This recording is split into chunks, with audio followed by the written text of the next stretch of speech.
Beautiful people, we work it hard a day. It's CK we're wearing like there is no other way. Our house where we live and we're walking through the walls. The love that we're giving is going door to door. Do I know you? Yeah, I think so. Do I need to? Do I dare? This is the house. Wipe your feet now. Go inside, 'cause we're all here. Ours is just a country boy, don't know what's going on. Lesbian, a picking and watching our she likes run on. Teddy bear is happiest when something's in the oil. Our dog just barks at anything that makes his body boil. It's an honor, mind your mouth, girl. All leaders, good we go.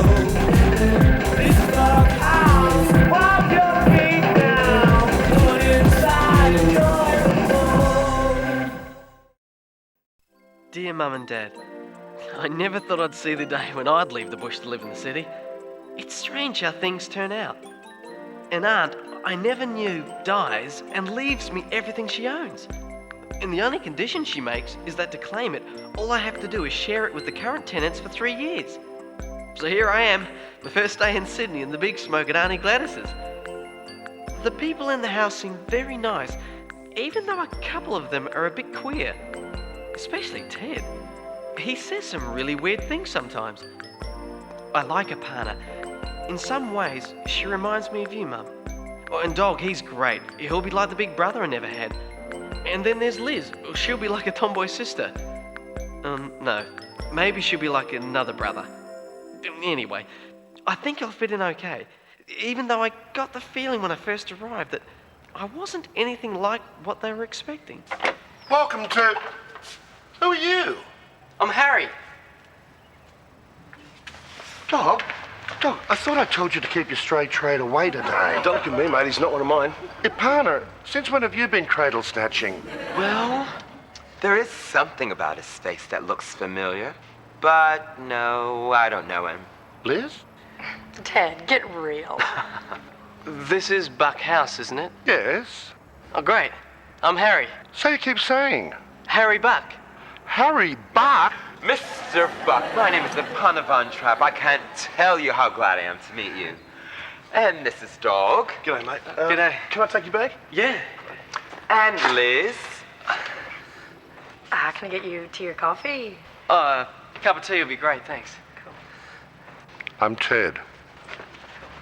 Ted is the caretaker here, and he also looks after one of your aunt's businesses. I'm sorry about the little mix-up earlier, but what with the age of your aunt, we're expecting someone a little older. Oh, no problem. I'm just sad that I never got to meet my great aunt. Great aunt?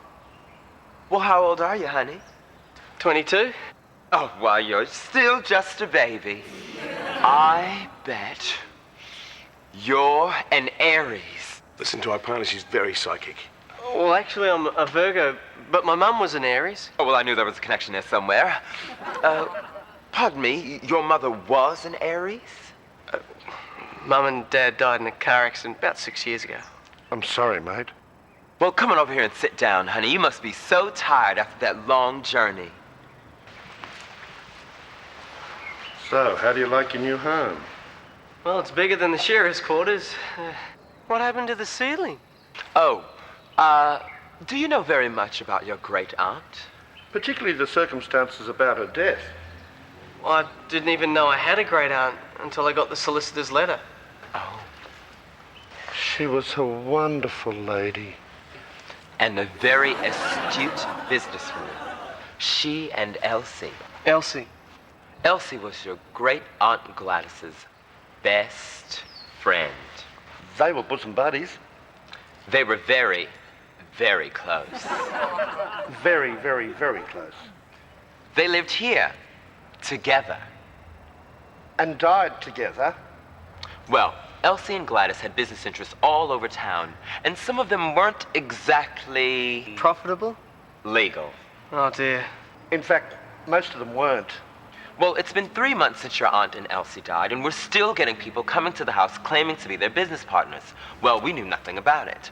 Well, what we could figure out was what they would do was buy an unsuccessful business in a promising area, burn it down, and then use the insurance money to refurbish it. They'd put someone in there, build it up to a successful business, then sell at a huge profit. The only businesses we know are legal are the Slimy Codpiece, the nightclub that Apana runs, and Buck's Bargains, which Liz and I look after. Tea's up. What did you mean about the circumstances surrounding Auntie's death and what happened to the ceiling? Doesn't he know yet? No? Oh, hell, I think it's time for my steroid sandwich. No, it's not. You stay right here. Well, how can I explain this? Well, like so many other older people, your great Aunt Gladys and Auntie Elsie suffered from arthritis. They weren't satisfied with traditional medicine, so they decided to try natural folk remedies. Some of those therapies actually work. Well, someone must have told them that bananas were good for relieving arthritis, and that's what they were doing when they passed away. What? Eating bananas? Sort of. It was a very hot day, and they were up in your great aunt's bedroom. With the bananas. And they were giving each other banana rub-down. Banana rub-downs. I'm told you can do the same thing with cucumbers. Or marrows in your case. But that still doesn't explain how they died or what happened to the ceiling. It was a freak accident. The floor just gave away. Termites. They landed right there. They both had a stroke. After a fall like that? I would have thought that was the last thing on their mind. Well, I think it was so romantic. They died together in a lover's embrace. A lover's embrace. With the bananas.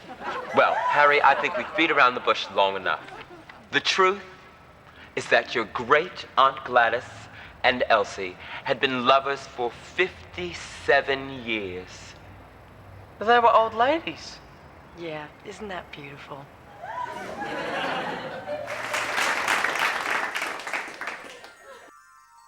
Anyway, Mum and Dad, I found out a lot on my first day. Well, not only about Auntie Gladys and my new housemates, but also about myself. In a funny sort of a way, I feel comfortable here. And I've got a feeling it's the sort of place where I'm going to learn a lot over the next 3 years. Sorry, but I won't be able to write much for a while because I've got all my stuff arriving tomorrow and I have to find a job. I've decided to go for something in computers, seeing that's what I know best. I'd better go now. I've asked Bert the foreman to bring you fresh flowers on Sundays and make sure your graves are kept weeded. Bye for now. Love, Harry. P.S. I miss you.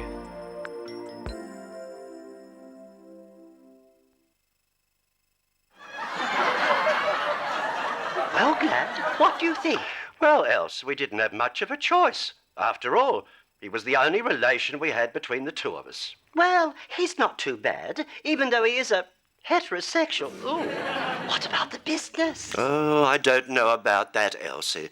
But at least he's a buck, so he's got a head start. Time will tell.